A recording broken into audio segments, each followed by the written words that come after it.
The ending we received was clean. Harry survives. Voldemort falls. The children grow up. 19 years later, peace feels stable. But that wasn't the only path. Behind the scenes, multiple darker conclusions were discussed, drafted, or quietly considered.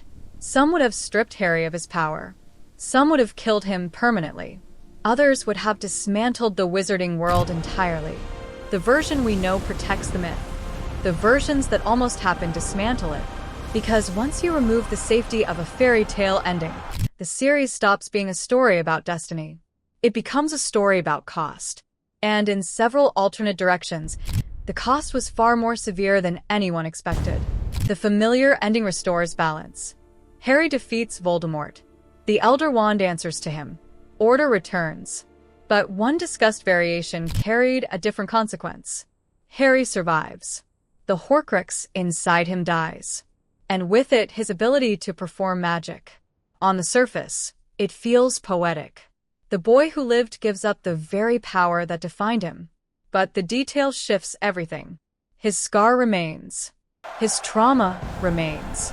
His fame remains. Only his agency disappears. The pattern is quiet exile.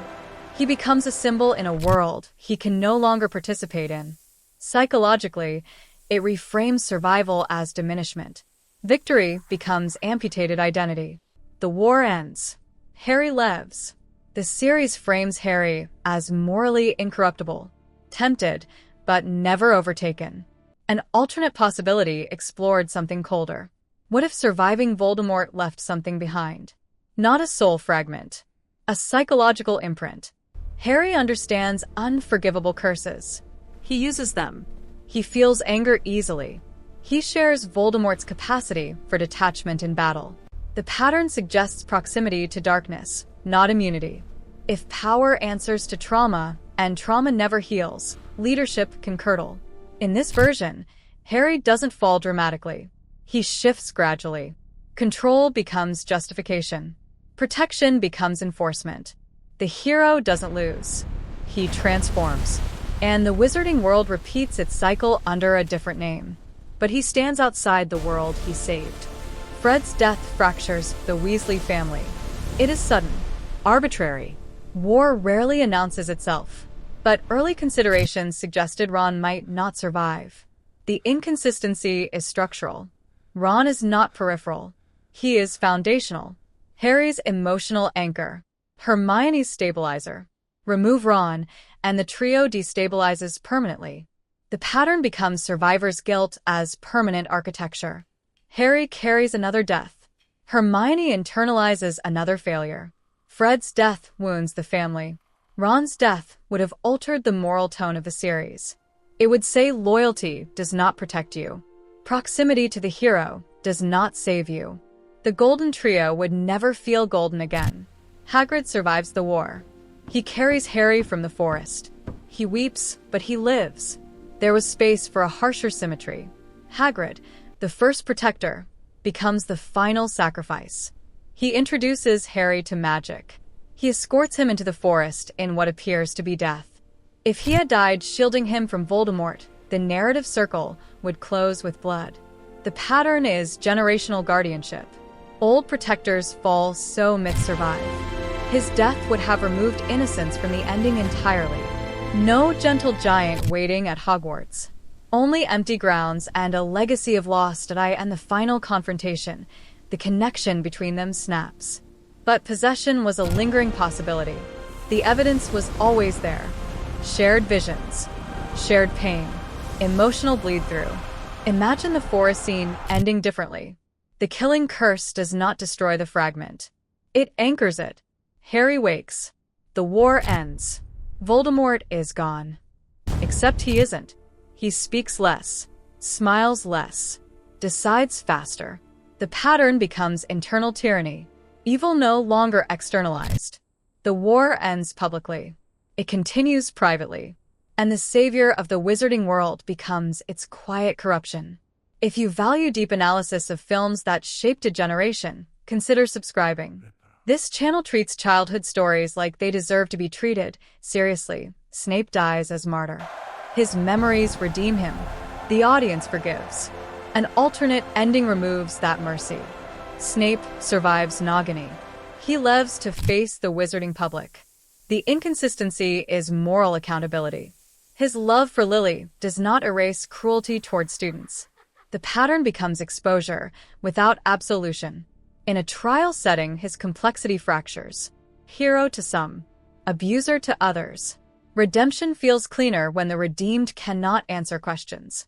Alive, Snape would have to justify himself. And justification is rarely satisfying. Death sealed his legend. Life would have complicated it. Draco's arc bends toward hesitation. He cannot kill Dumbledore. He lowers his wand repeatedly. A more dramatic conclusion would give him the final act of defiance. Imagine Draco intercepting a curse meant for Harry. A conscious choice. No coercion. The pattern becomes inherited ideology broken at cost. The Malfoy name would fracture permanently. Narcissus' protection gains tragic symmetry. Draco's survival allows slow redemption.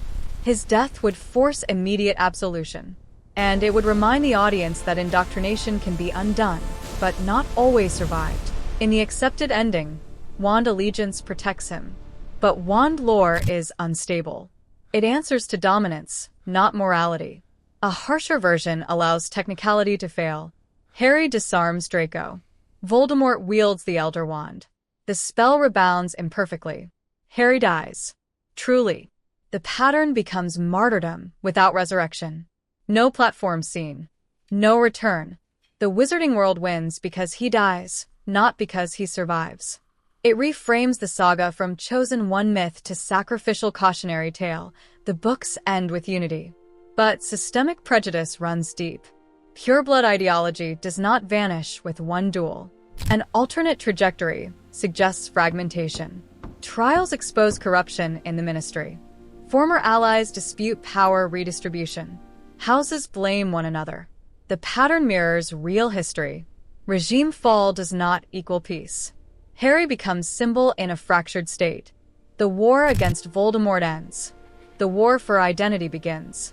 And the magical world mirrors the instability it once condemned in others.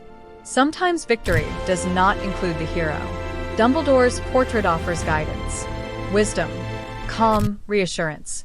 But portraits preserve personality at a frozen moral stage. What if the preserved Dumbledore reflects manipulation without remorse? The inconsistency lies in his past secrecy. He withholds information. He gambles with lives. In portrait form, unable to evolve, he doubles down on strategic cruelty. The pattern becomes benevolent control calcified. Harry seeks advice, receives calculation. The mentor never dies. He simply becomes permanent.